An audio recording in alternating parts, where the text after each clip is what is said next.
I said against Norwich, and about a minute before this goal, we've got this big screen behind us with the whole pitch on, and we're saying they've done the problems they've done a minute before. They just did not get out of the box, and you'll see it here now. It's an absolute shocker.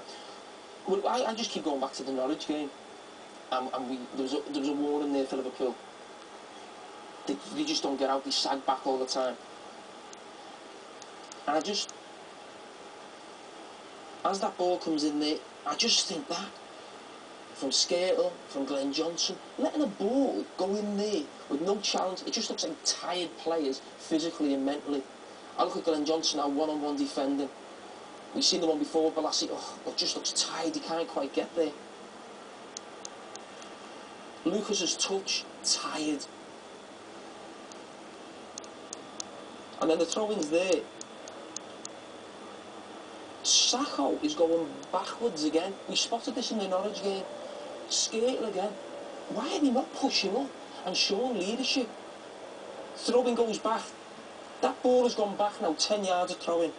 He still hasn't moved.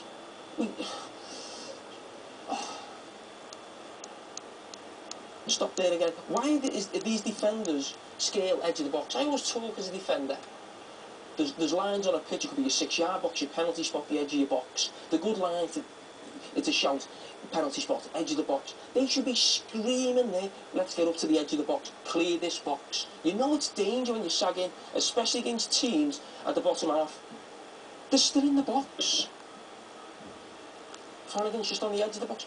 They should be not just pushing out themselves, pushing the players out in front of them. Steven Gerrard, the midfield players as well.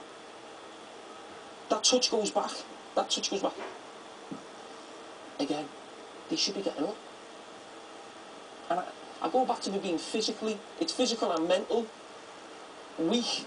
That's what I'd look at. You've got to be stronger there in that situation. Sorry, just take that back again. I just look at Glenn Johnson now. He's got to be sprinting back in there. He can see the danger. These two players who Skrtel's got. He's just ambling back in. That's got to be done with more pace and intensity. You know, you're so close to winning a title, you're a few minutes away, and Glenn Johnson doesn't.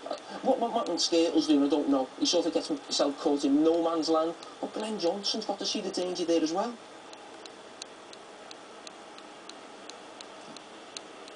Sorry, just take that back.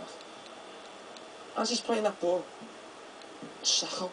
Every time I see Sakho in any situation, he seems like he's always going backwards. He's always running back, always. He's a big, strong, powerful lad. Get up against people and push people out.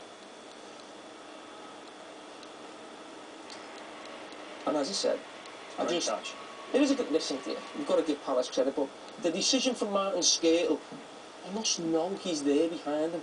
He knows he's got two players. Glenn Johnson hasn't come in, and to make that decision again, it always comes from tiredness, and we know as players, when you get tired, that's the first thing that goes. You make stupid decisions. We mentioned Glenn Johnson with Balassi diving in earlier on.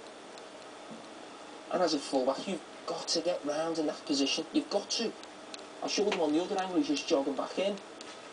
But listen, that lad there, Dwight Gale, he come on and made a major difference. He come on, I thought he was just bringing him on to give him a bit of a run out, really, make a few subs, the game was gone.